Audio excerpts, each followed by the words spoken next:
there was a time in my life where I looked up and I did not see light or hope at all. I didn't feel like things would ever change.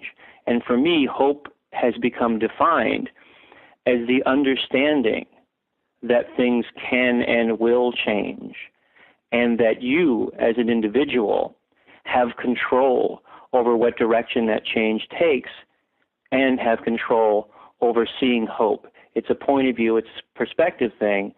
It's hard to get to when you're in a very dark place, but I just like to tell everybody out there who may be in that place, your tomorrows can be completely different from your yesterdays. Hope that it's going to get better, do things to make it better, and it will. I'm Michael Broussard, author and performer of the interactive stage show Ask a Sex Abuse Survivor, and I share hope. Welcome to I Share Hope, the podcast where world leaders share their real stories of hope and how you can use actionable hope to start changing your life today. And now, here's your host, Chris Williams. Chris Williams, how are you? I'm good. How are you? I'm doing great. Still a good time to talk about hope? Absolutely. Man, that's awesome. So, first of all, thanks for your time. I know you're busy. You have a lot going on, and you are obviously reaching a lot of people. So, I'm sure you have a few other people demanding your time, so thank you.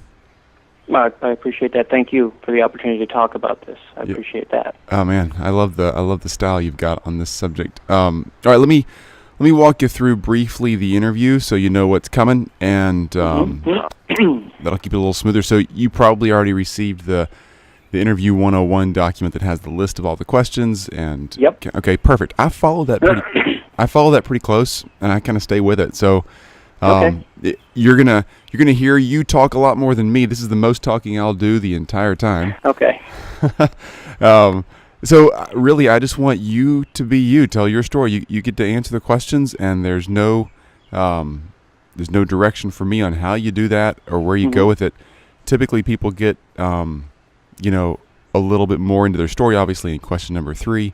But again, however you lead into that is your deal. And at the end of a few questions, I may just summarize if there's a key point worth pulling out that I need to. I'll jump in there. But otherwise, man, it's your deal. Okay, great. Thank you. So make sure I get your last name right. Say your name, the last name, the way you want it pronounced. Broussard. That's what I would have thought. Okay, just making cool, sure. Good. Yeah. Excellent. So Michael Broussard. Yep. Awesome. Man, let's do this. Okie doke, here we go. Okay. Michael Broussard is with us today sharing hope. So if you don't know who Michael is yet, you will soon. Michael is a guy who has turned his story into a story. I don't know how else to say that. He's got a performance and a set of things that he does on stage. I'm trying not to let the cat out of the bag here, and ways that he communicates to certain groups that is really powerful and takes something tragic and brings it back around to hope in a place where people can actually talk about something that they may have never talked about before. So, Michael, we will get more and more to that, I'm sure. But first of all, tell us a little about you. Where are you at today? What are you up to in life? Well, I'm working very heavily in theater. One of the additional things I do is I produce, direct, and host a show called The 5 Minute Follies, which is a variety show. If you've ever seen the old Ed Sullivan Show, absolutely. It's that idea. It's comics, magicians, jugglers, all kinds of crazy acts, and that's the thing I do for fun. And I have a great time emceeing those and telling stupid jokes and presenting all this great stuff. And we get families coming to it. We've had 3 generations of families coming to it. So that's probably the thing I do that gives me a great amount of joy in life. That's cool. I love it. Okay, so Michael, you get to jump in here, and I'm going to ask question 1 through 5, and you know how this goes. We ask 1,000 people on the globe from all walks of life these same 5 questions, and we're compiling that in the form of a research project, and now, obviously, a podcast people can listen to. So, question 1, Michael, what is your definition of hope, or your favorite quote about hope? Well, I think my definition of hope has grown over the years I've been on this planet, basically. Not that I was on another planet before, but there was a time in my life where I looked up and I did not see light or hope at all. I didn't feel like things would ever change. And for me, hope has become defined as the understanding that things can and will change, and that you, as an individual, have control over what direction that change takes and have control over seeing hope. It's a point of view, it's a perspective thing. It's hard to get to when you're in a very dark place, but I just like to tell everybody out there who may be in that place, your tomorrows can be completely different from your yesterdays. Hope that it's going to get better, do things to make it better, and it will. Man, that's really good. I love the part about you have control over how you're working through that, and it really does sometimes seems like we don't have any control. It's too dark, but you're right. There's more tomorrow, and there's something Absolutely. you can do about it. Yeah. Well, with that definition, then question 2 is, who has shared the most hope with you? Who's really given that to you in life? Well, I would like to talk about two different people that I've got, two different avenues that I've gotten hope from. The first is my wife, Christy. I went through a lot of very bad relationships in my life, and they were often negatively affected by the trauma and the difficulty that I had seen in my life. Christy was the first person to patiently walk me through the stress and the trauma and support me while I was growing, getting better, and finding hope in life and finding reasons to be happy. So she's been an immense influence on my positive outlook. I cannot thank her enough. The other thing that gives me a great amount of hope, specifically in reference to the show that I do, is that we now have something called social media. And when I was growing up, now let me say specifically what I went through was childhood sexual abuse. And that has an immense, far-reaching effect on your psyche. Can leave you in a place where you feel very shut off, very alone. You don't want to talk to anyone. You're afraid to talk to anyone. And when I was a kid, there was no Facebook, there was no Twitter, there was none of this stuff.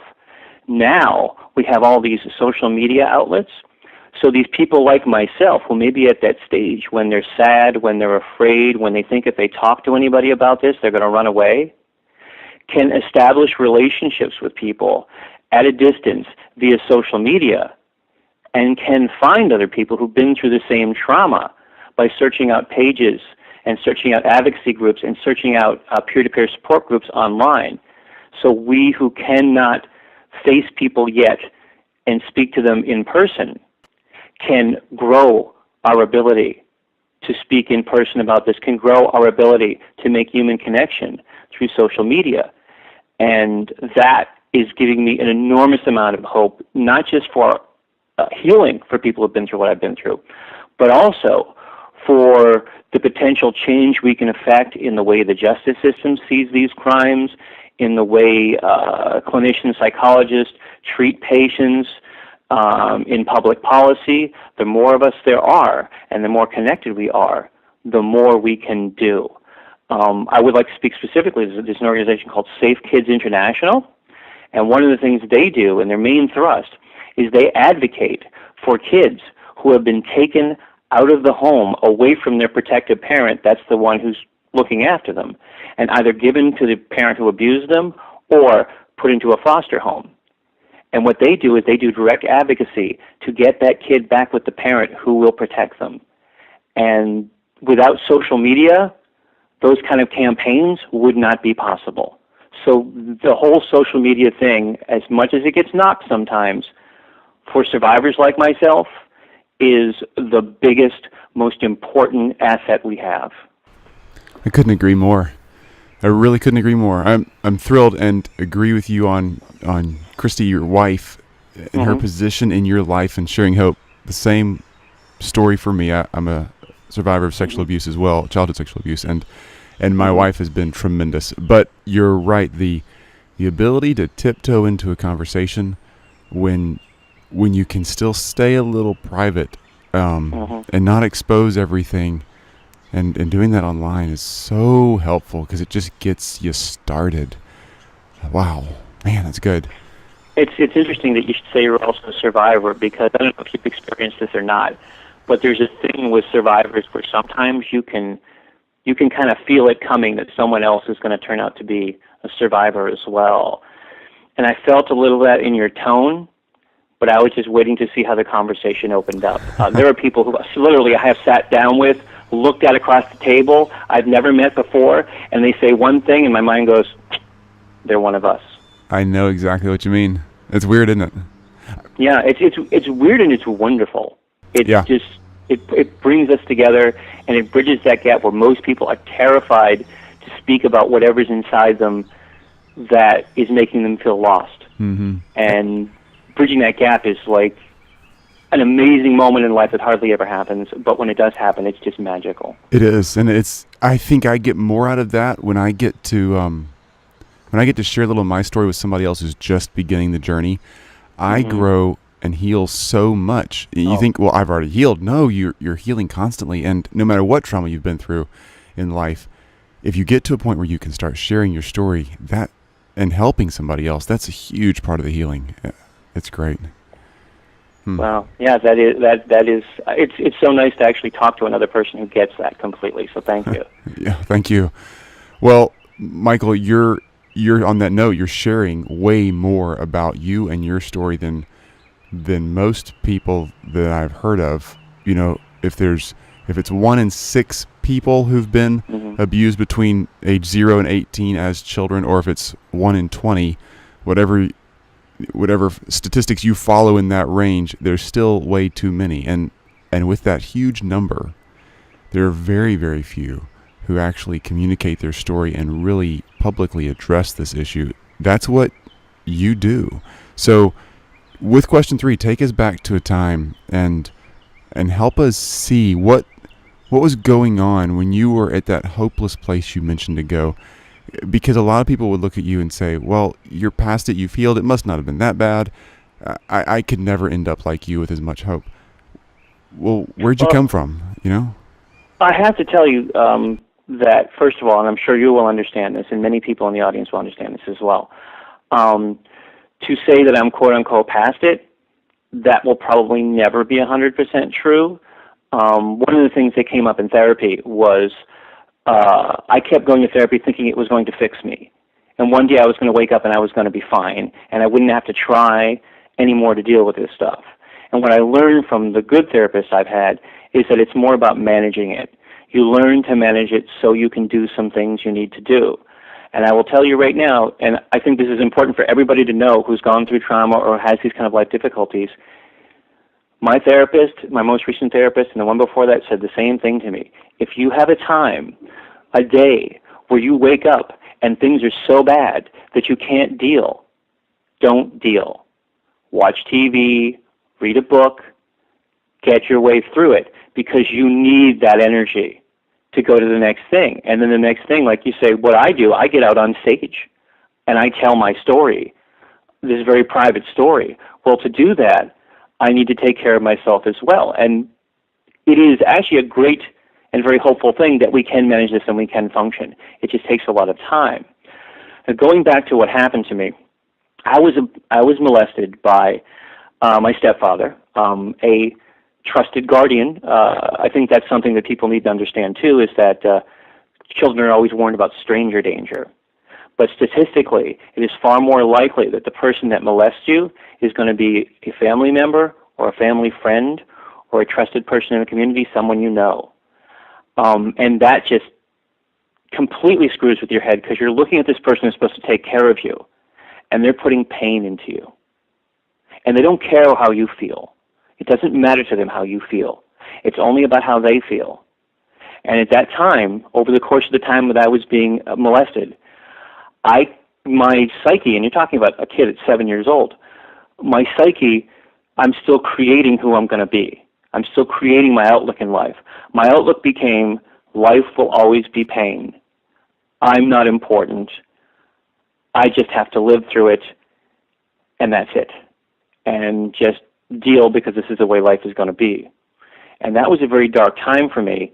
And that didn't end. I mean, I was molested by several other people before I was 13, but even after that, that didn't end. That went well into my teen years and into my 20s and into my 30s. This sort of, it grew a little bit, but there was this dark outlook on life. I will say one of the first things that changed it for me, and this sounds kind of silly, but when I was in my early 20s, I was to the point where I was agoraphobic, where I was terrified to go out the front door, that I couldn't walk outside without getting panic attacks so bad that I couldn't breathe. And I would just tremble from head to toe. Nothing would get me out that front door because I was so horrified by the idea of other people. So back then, we didn't have social media. So what I did was I joined a bunch of sci-fi fan clubs. I was a sci-fi geek through the mail. And I got myself some pen pals, people I could talk to at a distance in the same way we were talking before, that safe distance that social media now affords. And I was also a Doctor Who geek. And I got a flyer for a Doctor Who convention. Now, like I said, I was terrified to go out my front door. But the doctor I was watching on television, Tom Baker, was going to be in Boston. Like, I lived in Massachusetts at the time. Be in Boston, it's a short bus ride away. It's really ironic and kind of funny that nothing could get me out the front door except the chance to see Tom Baker. Because, my God, will he ever come back? My God, that's my doctor. And at the time, the doctor meant a lot to me because I have a friend now who's also a Doctor Who fan who says the same thing. Like me, he didn't have a male figure in his life. He didn't have a father figure in his life. And his mother was largely absent. My mother was largely absent. The doctor to him, the doctor's heroic attitude, the doctor's pacifistic outlook that war was the last option, that the first option was talk and understand, that he was this character you could look to and say, there's principles and there's ethics I can follow. He meant so much to me, and this is a TV character, but being in that state and alone and no one to turn to, that was my example of what a great man was. And so that dragged me out the door. I went to a convention. I looked at my shoes. I stood in the autograph line and tried not to talk to anybody because I was terrified. But I got cornered by other fans into talking about things. And before I knew it, I was talking to people who wanted to talk about the things I wanted to talk about and who weren't so scary after all. And it didn't happen overnight, but it happened over time. I got involved in a Doctor Who club. I started hanging out with people more. I basically learned how to socialize through fandom and learned how to make friends and how to have human relationships through fandom. And the same friend I was talking about before, he made the comment at one point that when we were young, we were geeks, we were nerds, we were the people in school nobody talked to. So we never learned our social skills through high school the way some people do. We learned our social skills through fandom, and it was just as effective. And knowing that there were people I could talk to, knowing that there were people that were like-minded, made me feel less alone. The big, huge, gigantic turning point came when I finally met a fan who I felt close enough to that I could tell her about the abuse. With still that little fear in the back of my mind, if they find out this, they're going to not want to deal with me, they're going to run away, and they're just saying, like, I can't even talk to you. This woman, when I told her, she held me. We cried. I told her how horrible my home life was. I told her about the violence and the terror of the way that I lived, of the fact that no one would let me talk about the abuse, no one would let me share, no one would let me try to process it. I was just told to forget it and put it behind me by everybody in my family. I told her about all this stuff. And she said, why don't you come down here, this in the Philly area, why don't you come down here, stay with me while you get a job and get on your feet so you can escape. And that was a gigantic turning point in my life. I was able to get away from all of the darkness. I lived in a small town, a tiny town, which meant everybody knew your business. So while people didn't know what I'd been through sexual abuse-wise, they did know I was this weird kid who looked at the floor and didn't talk to anybody. And that made me a target, and that made me a figure of mockery, that made me somebody to pick on. Basically, I was a weirdo. So getting away from that town and all those people, and getting away from the people, my horrible, horrible, terrifying home life, violent home life, getting away from all of that, getting away from this gag order that had been pushed down upon me by my family, that was like a weight coming off my chest. And that was the real, absolute turning point in my recovery, was getting away from that and learning to stand on my own 2 feet, and learning that things were different in other parts of the world, learning that people were different, learning that not everybody wanted me to shut up, learning that people were supportive, learning that people cared. That was a gigantic thing for me. Wow. Man, that's great. And so cool that this woman gave you an open door to take. I mean, wow. So few people have the insight to do that. Most people, when they hear of somebody's tragedy, they don't know what to say, and they think maybe the best thing to do is just pull back and not get in somebody's business. But oh, that's great. Wow. So with that moving forward, you're growing, and I see that progression of you know, obviously coming through the process and getting more and more freedom and more light shining into your heart and your soul, just your background that became so dark. What are you're doing a lot now. So tell us more. What are you doing now today, as far as you've come, and still healing? As you said, we're always healing. What are you doing now to share hope with other people? Well, I have this show that we've alluded to a couple of times called Ask a Sex Abuse Survivor. It's a stage show. It is a one-man show, but it is interactive. And I've designed it basically around the way that I process information. It's not scripted per se. I have an outline, and I know what I'm going to talk about. And I know the story I'm going to tell because it's my story. I get up there and I tell my story. And one of the unusual things that I do, I did not realize how unusual this was until someone pointed it out to me, is that throughout the performance, there are moments when I will tell part of my story, then stop, then go to the audience for comments and questions, and sometimes people tell their own stories. So I allow that break and that conversation to affect the way I tell the next part of the story. So each performance is a conversation about childhood sexual abuse, about my experiences, about the experiences of people in the audience, about things we can do to change things and help, about things we need to talk about. It becomes this conversation. And I have found that by doing it that way, I have actually helped people, survivors who've come to the show, to be more hopeful about their future and about how they can manage and about how they can actually flourish as opposed to just survive. And that's been a wonderful surprise for me, because for me, I was like, I'm up there and I want to have this conversation and this is going to be good for me. And I want to also from the beginning, I was like, I want to reach out to my fellow survivors because I want them to know, like I know now, that we're not alone. But I didn't realize how much it would succeed. The first time I did the show ends on a hopeful, healing note, and there's several bits throughout the show that talk about that and talk about how we can manage things. I had a survivor, a person I'd known for years who I didn't know was a survivor until I did the show, walk up to me afterwards and tell me that she just wanted to run around the room screaming at the top of her lungs that everything was going to be okay now because of the experience she had just had.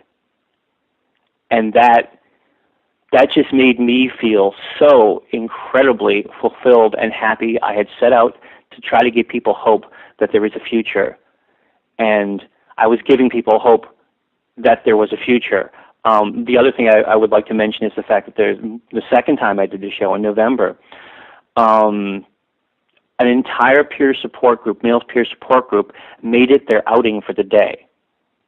They came up afterwards and the group of us had this wonderful conversation about stuff that you connect if you're a male survivor.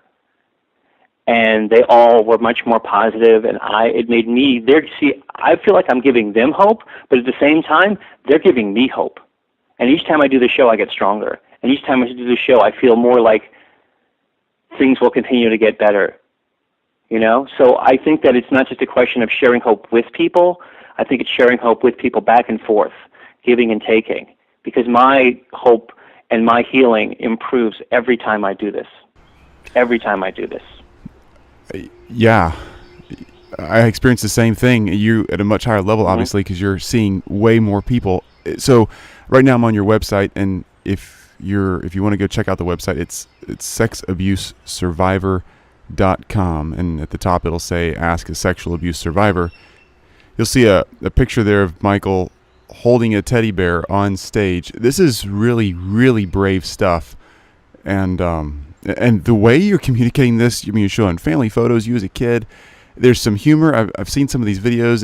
It's lighthearted at times. It's dark at times, but it's kind of group therapy theater in a way I've never seen it, and never until talking to you, never thought that there was anything like that out there. Would have never dreamt it up myself. It's really a great opportunity. Huh. The ironic thing you say about it being so different is, I think one of the reasons it's so different is not necessarily because I'm so revolutionary, but because I wrote it and created it to work to my strengths as a performer. And my strengths are improvisation, and my strengths are that sort of connected, no-wall kind of theater. So I wrote it toward that, going, well, this is going to be the best way for me to communicate, and it's my show, so it's going to be my way of communicating. And I keep getting this stuff from people like, wow, that's so amazing and so revolutionary, we've never seen it before. And honestly, that's not what I was thinking. I was thinking, here's how I can tell my story, and I can feel comfortable telling my story. I mean, the other thing that happens during the show, when I was putting the show together, as I would go through my story, I should just start out telling it to the mirror, you know, and figuring out how you're going to do this and what you want to talk about. And every time I ran into something that made me cry or hurt me or made me feel shaky, I just said, okay, well, let's keep that. Because that's the real stuff. That's the important stuff. Basically, in order to do this, I had to go in and rip up all the stitches. Now, that's a scary thing to do, and it's been very difficult. It's a big challenge. But at the same time, the reward has been, when I'm on stage and I rip out those stitches, and I do break down and I do cry in front of people, I get nothing but support from them in return. So instead of being this horrifying, isolating moment, it is this beautiful, connected moment. Yeah, you can see that. Wow. Okay, question 5 then. You're the expert here. How can we begin to share hope? What are the ABCs of getting started, either in sharing hope with somebody else who's been in the abusive situation, or if we are a survivor of abuse, how can we begin to build hope in our own life? Either way you want to go with that, or both. Well, I think one thing I would say is that seriously take a look around you in your life, because you talked about the 1 in 6. There's a 1 in 6, and that's men who've been sexually abused. There's a 1 in 4 that I think has recently jumped to run, and 1 in 3 of girls who have been abused.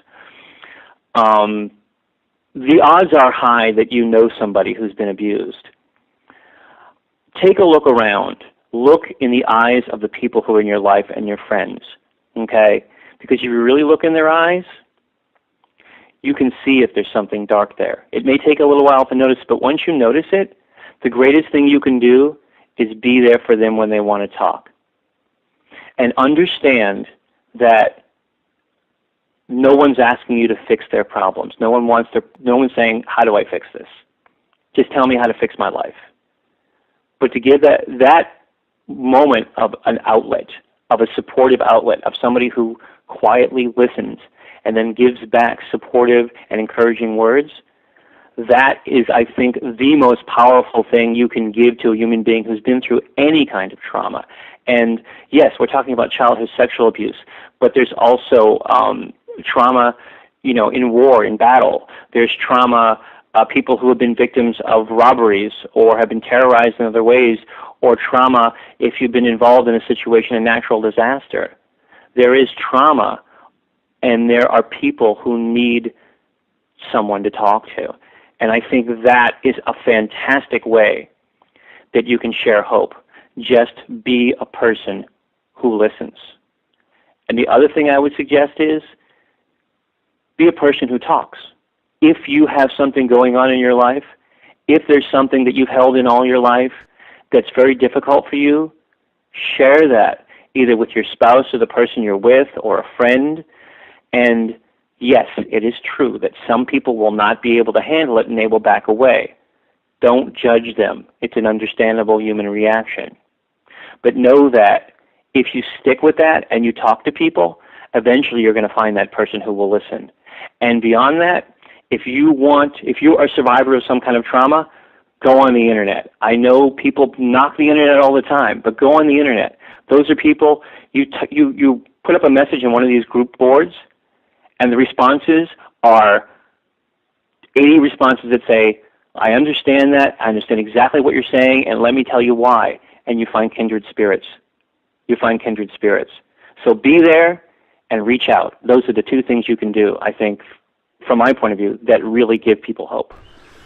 Good points again. So knowing, number one, just to go back and review to make sure I'm getting it right, what you're saying, Michael, is putting my own opportunity, my own space, the space that I've got in my life, making it available for somebody else who has a story that they need to talk about. And we're all busy. We all have a lot on our minds, and we all have our own stresses, and sometimes we don't want to take on somebody else's. You don't have to inherit their entire set of problems. Just listen and say, hey, it seems like something's going on in your life. Love to hear about it if you just want to sit and talk.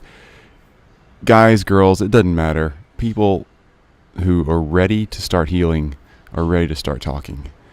And that's number one. Number two is if you've experienced trauma or anything that you've experienced in life, we all have a story. And some are extremely traumatic, some are not, but don't measure in those terms and think about, well, mine's not big enough to be sensational. That's not the point. Just share what's going on as you're healing with other people, and you'll begin to heal more and more. And you'll also find a lot of people who are really ready to join you in that journey and support you or heal with you. Yeah, it was absolutely beautifully said. Absolutely beautifully said. And the thing you said about the size of your issue, the scale of what you think your issue is or what you've been through, that's an important thing that I've had a lot of conversations with fellow survivors about this. There are people who will say, well, you were physically raped. I was just touched. Well, you were touched. I was just shown something I shouldn't have been shown by an adult. And so my pain is not as bad as your pain, so I shouldn't talk. But that's not true. The reality is, I think, personally, personal pain is personal pain. There is no scale of one is more intense or worse or better or deserves more attention than the other. And that's what I hate the context here all the time as well. With what you've been through, how can I even talk? You know what? We've all been through the same thing. That trauma is trauma, and there's no scale to measure that. What you've been through is incredibly important. So don't measure a pain scale against somebody else and decide that you don't need to talk. Yeah, seriously. So true. Michael, so we've talked about your website, sexabusesurvivor.com. Where else can we find you? So social media, things like that you keep mentioning, where are you so we can engage in a conversation for anybody who would love to reach out? Sure. On Facebook, facebook.com/AskASexAbuseSurvivor is the page. And on Twitter, it's twitter.com/AskASurvivor. And that's it. So as a survivor, if I wanted to reach out and say, hey, I'm dealing with this too, but I'm scared to death that once I do that, I'm now on record somehow. Is there a private way to reach a community that's not gonna expose my Facebook account or leave some trail on Twitter? How do I do that? There is, absolutely. There are a couple of private groups on Facebook where only the people, you can set a Facebook group to be private, which means only the people who are on it can see what's posted. And so you can have that conversation with people who are looking for the same kind of security. If anybody wanted to write to me and get links for those things, I'd be more than happy to do so. The other way, there are tons and tons of advocacy groups and therapy organizations online on Facebook. If you go to my website, you will see down the right-hand side, there's a link of help for survivors. There are a lot of organizations that offer free counseling and therapy. So you could go either in a peer-to-peer group, or you could go and just talk one-on-one with somebody. So if you financially can't afford to go get therapy, but you want to talk about this with fellow survivors, or you want to talk about this with a clinician, there are organizations that do that. And like I said, there's a ton of them on my website. There's also a ton of them on Facebook. And I think pretty much in most areas of the country, there's some place that offers that kind of thing. So again, I'm more than happy if people have questions and are looking for something, they can contact me and I can help them out with that. Great. And obviously a great resource for all of us if we can find a show that you're doing near our location. Well worth your time. Yeah, we're going to be doing a tour very, very soon. So I'm also looking for people to email me and let me know if they want me to come where they are. Awesome. So let me know. Well, hit the website, sexabusesurvivor.com. All the resources just mentioned are there. I'll also repost all of those at isharehope.com along with the show notes and pictures, videos, everything about Michael and what he's doing, and refocusing back to his resources that he's already listed. And Michael, just wonderful stuff. Michael, let's take a quick detour here. This part that I'm saying right now will be cut out of the audio. But when we start the episode, we pick out some quote of yours from the interview and put that at the beginning, and then immediately follow it with I'm Michael, or if it was me, I'd say I'm Chris Williams, host of I Share Hope, and I Share Hope. So people have a little quote, then their name, and I Share Hope, and then the episode music starts, etc. So I'd love it if you could give a quote or two that's just your name and I Share Hope, or your name, what you do, and I Share Hope. Either way you'd like to go, or both. So if that makes sense, I'll be quiet. No, it totally makes sense. Mute my microphone, and you can have at it. Here we go. I'll do a few of them, pick up what you like. I'm Michael Broussard, and I Share Hope. I'm Michael Broussard, author and performer of the interactive stage show Ask a Sex Abuse Survivor, and I Share Hope. I'm Michael Broussard, and I Share Hope. I'm Michael Broussard, and I Share Hope. I'm Michael Broussard, and I'm a sex abuse survivor, and I Share Hope. Man. I do a lot of acting, so I know how to give you a bunch of different ones. I was going to say. Give me a bunch. Give me a bunch of that. Give me a bunch of that reaction, please. Give me like 7 different reactions. Yeah, each one of them was perfect, and they were all different around the world. Cool, awesome. Yeah, it's great. Okay. Do a mix. Do it like with a little beat behind it. We'll get a little beatbox. That's great. Why not? Add some humor to it. Okay, Michael, my brain really is a lot like a 3-year-old's somehow. It never quite grew up the way it should.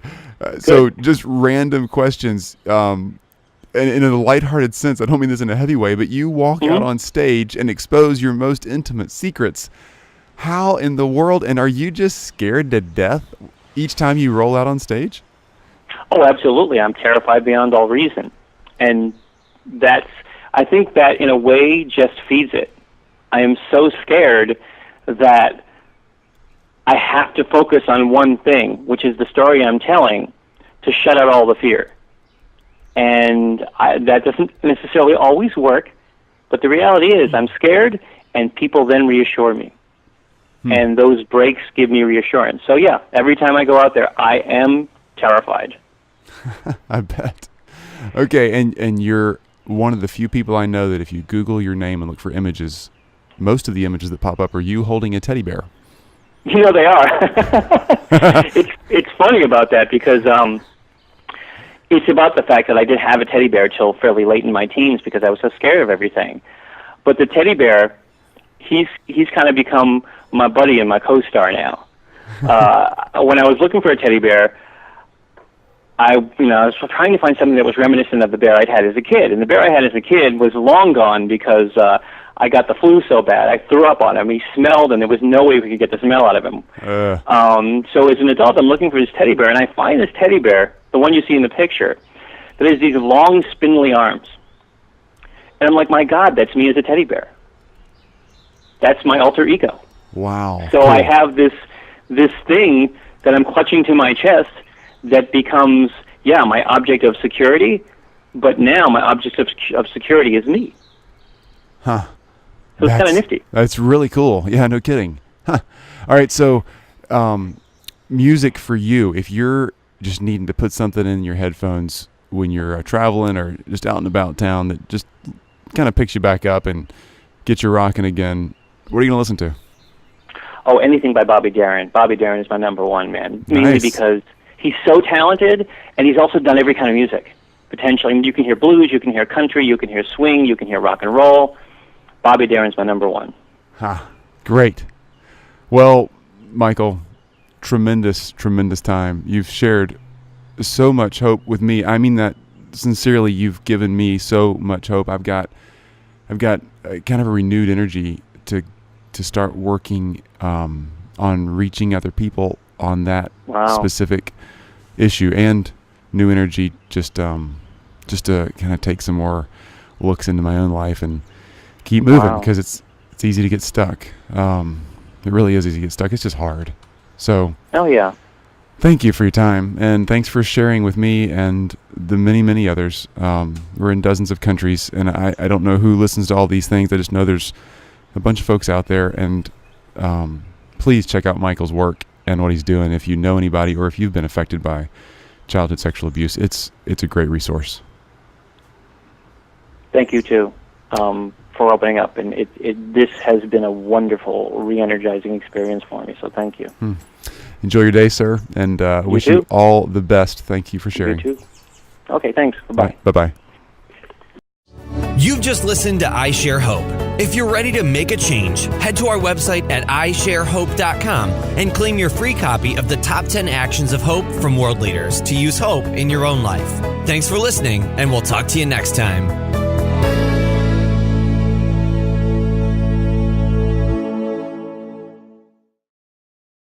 Author and performer of the interactive stage show Ask a Sex Abuse Survivor, and I Share Hope.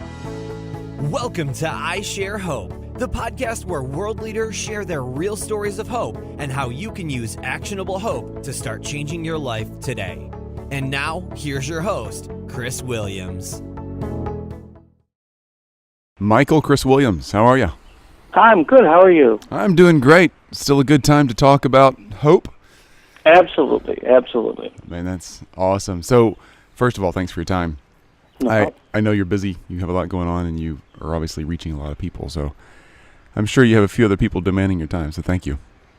I appreciate that. Thank you for the opportunity to talk about this. I appreciate that. Oh man, I love the style you've got on this subject. All right, let me walk you and ways that he communicates to certain groups that is really powerful, and takes something tragic and brings it back around to hope in a place where people can actually talk about something that they may have never talked about before. So, Michael, we will get more and more to that, I'm sure. But first of all, tell us a little about you. Where are you at today? What are you up to in life? Well, I'm working very heavily in theater. One of the additional things I do is I produce, direct, and host a show called The 5-Minute Follies, which is a variety show. If you've ever seen the old Ed Sullivan Show, absolutely.